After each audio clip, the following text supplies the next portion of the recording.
Vou colocar aqui o final da profissão de fé, mas isso já está passando a hora, né? São 9 partes, eu coloquei 5 e vou ver se coloco as outras 4 partes agora. A parte 6 diz o seguinte: como Ahura Mazda ensinou Zaratustra em todas as discussões, em todas as reuniões nas quais Mazda e Zaratustra conversaram, assim como Zaratustra, dotado de Asha, rejeitou as autoridades dos Devas, assim como ele também eu rejeito, como adorador de Mazda e partidário de Zaratustra. Bem, eu expliquei em vídeos anteriores que Devas aqui significam demônios. Então o sujeito está na sua profissão de fé rejeitando a autoridade do demônio. E fala também do ensino que Ahura Mazda deu para Zaratustra. De acordo com o mazdeísmo, o Zaratustra viveu muitos anos em uma caverna como um eremita, o que não era tão raro na época, existiam vários eremitas na época, e ele teve uma visão, aliás, várias visões, ele foi levado até o céu várias vezes e entrou no salão de reunião onde fica o trono de Ahura Mazda. E ali ele conversava com Ahura Mazda e com os anjos, que não são chamados de santos imortais, às vezes imortais benevolentes. E ali ele conversava com Ahura Mazda e o Ahura Mazda o ensinava. Por isso que aqui está, em todas as discussões, em todas as reuniões que eles participavam, assim como Zaratustra, dotado de Asha. A palavra Asha ela é bem importante, ela significa a ordem do universo. De certa forma, é parecido com a palavra logos, do grego, parecido também com a palavra Tao, do chinês. Tao significa caminho. Asha significa a ordem natural das coisas, ou a ordem correta das coisas, aquilo que deixa o universo organizado.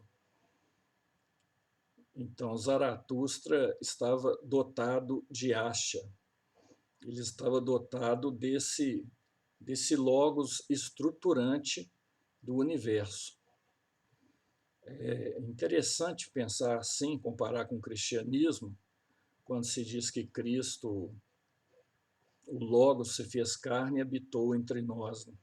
Jesus também é um sujeito que está dotado daquela lei que organiza o universo.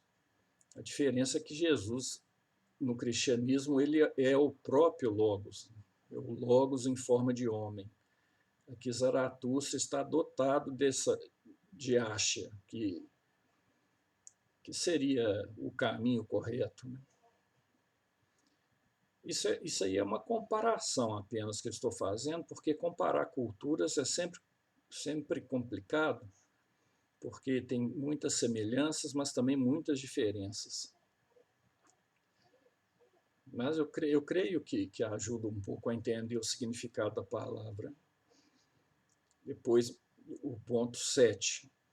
Como a crença das águas, a crença das plantas, a crença de Kine, como a crença de Ahura Mazda, que criou Kine, e o homem dotado de Asha, como a crença de Zaratustra, a crença de Kavi Vistaspa. Kavi significa rei. Vistaspa significa... Aspa é cavalo, Vistaspa é o sujeito que corre em cima do cavalo, um cavaleiro. Né? É o sujeito que cutuca o cavalo com uma vara, mas esse cutucador de cavalo é para o cavalo correr, então é uma espécie de jockey.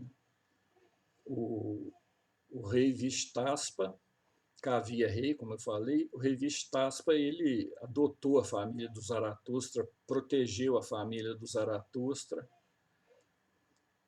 e ele tem uma importância, se tornou um dos primeiros seguidores de Zaratustra.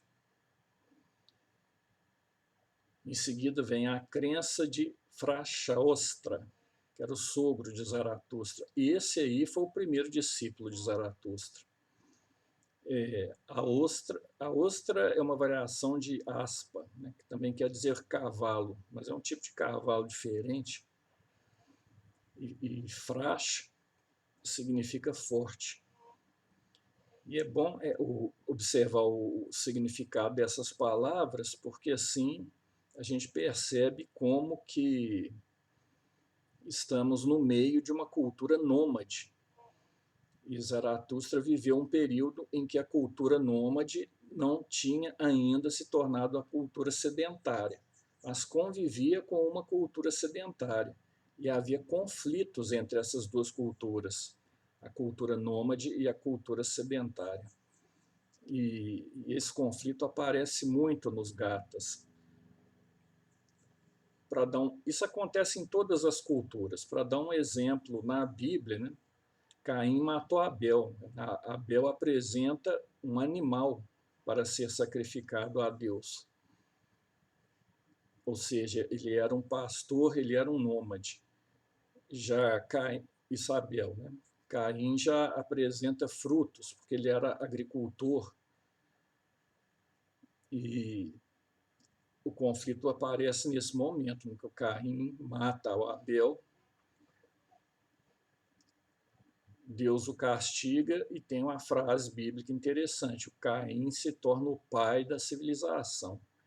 Essa frase é importantíssima. Ela resume uma verdade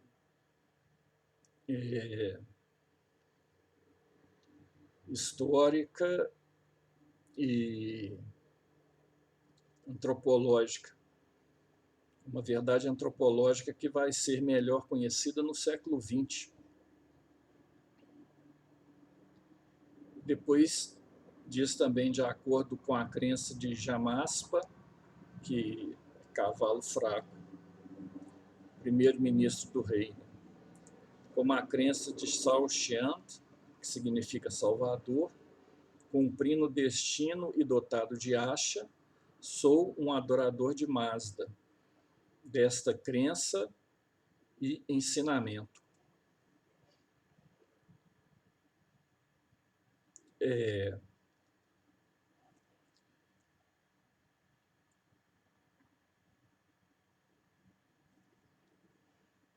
Esse parágrafo 7 ele tem uma certa riqueza. O Zaratustra ele vai ser um árduo defensor da natureza e dos animais. E por isso que aqui ele aparece a crença das águas, a crença das plantas, a crença de Kine. Kine é a alma do gado. De certa forma, é a alma de todos os animais, pode ser também a alma da natureza, a alma da criação. Como a crença de Ahura Mazda, que criou Kine, e o homem dotado de Asha, ou seja, o homem que tem a ordem interna dentro dele.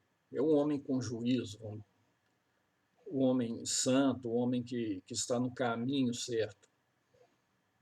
Como a crença de Zaratustra, a crença de Vistaspa, a crença de Frashaostra e Jamaspa, como a crença do Saoshyant, cumprindo o destino e de todo dotado de Asha, sou um adorador de Mazda, dessa crença e ensinamento.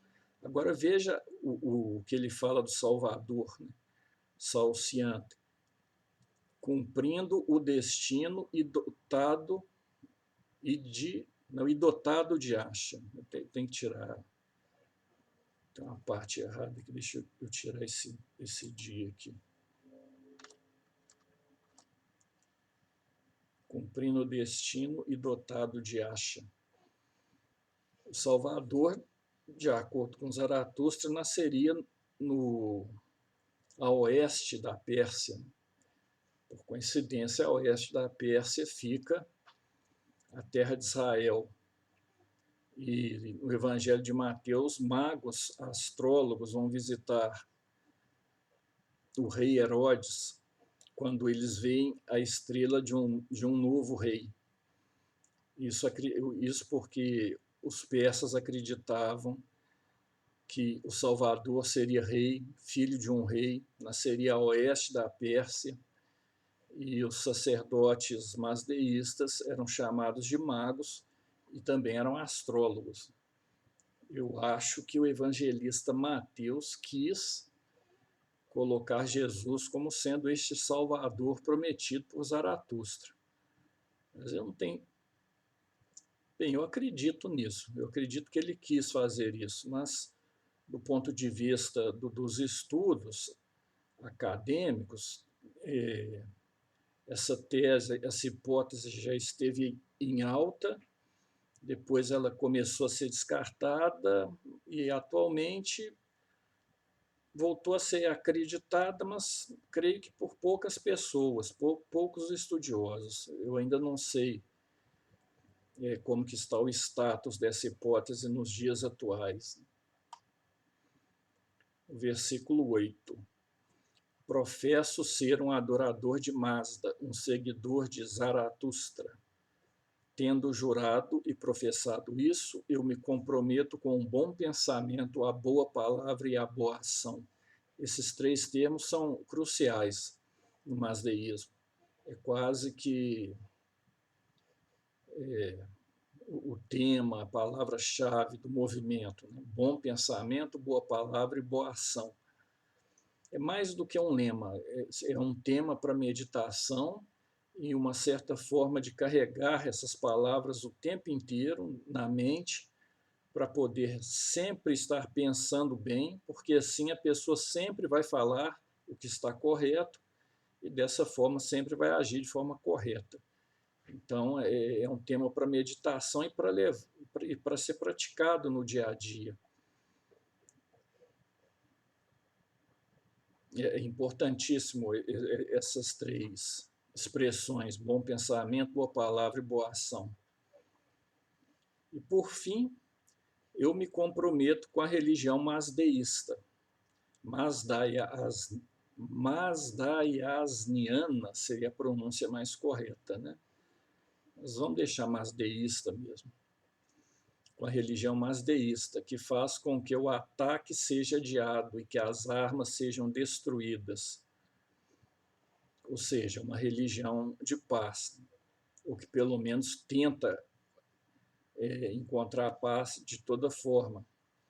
Dotado de acha, uma religião dotado de acha, deveria ser dotado aqui, né? Dá para dotada de acha. Se está em guerra, não está em ordem. E se não está em ordem, não está em acha. Então, é a tentativa de estar sempre em ordem. Essa parte que eu deixei entre colchetes, né, que sustenta Kivayet Vadata. Kivayet Vadata significa casamento entre as pessoas de uma mesma tribo, de um mesmo clã. E, na época, era uma forma de se proteger, né? As tribos, os membros de uma tribo casavam entre eles e, com isso, mantinha a força daquela tribo. Na cultura nômade tinha que ser assim. Caso contrário, a tribo podia enfraquecer, o grupo podia enfraquecer e aí deixar de existir ou perder uma guerra. Então, sustentar o casamento endogâmico era uma obrigação. Hoje, os parsis, que são os mazdeístas que vivem na Índia, ainda adotam esse regulamento. Mas eu li que já está sendo relativizado. Agora, ao redor do mundo e no Irã, já foi relativizado e isso aí já não faz mais parte da profissão de fé. mas entre os parsis parece que ainda faz parte. Parsis significa persas, né? São os mazdeístas que fugiram da perseguição islâmica e foram morar na Índia. E, por fim, a última frase: de todas as religiões que existem ou existirão, a maior, a melhor e a mais bela é a religião de Zaratustra. Atribuo tudo de bom a Ahura Mazda. Este é o credo da religião mazdeísta. E aqui tem uma passagem interessante: atribuo tudo de bom a Ahura Mazda. Deus, assim como no cristianismo e no judaísmo, é considerado totalmente bom. E as coisas ruins não vêm de Deus. Pode vir do homem, pode vir do demônio, mas o demônio aqui, no mazdeísmo mais antigo, ligado mais próximo da sua origem em Zaratustra, ele é um monoteísmo muito forte. Ahura Mazda é totalmente senhor do universo. O demônio é uma coisinha de nada, muitas vezes parece até ser uma metáfora para o mal e não exatamente um ser vivo, mas não é dualista como muita gente pensa. A religião mazdeísta, nos seus primórdios, pelo menos, ela é monoteísta, de uma forma bastante forte.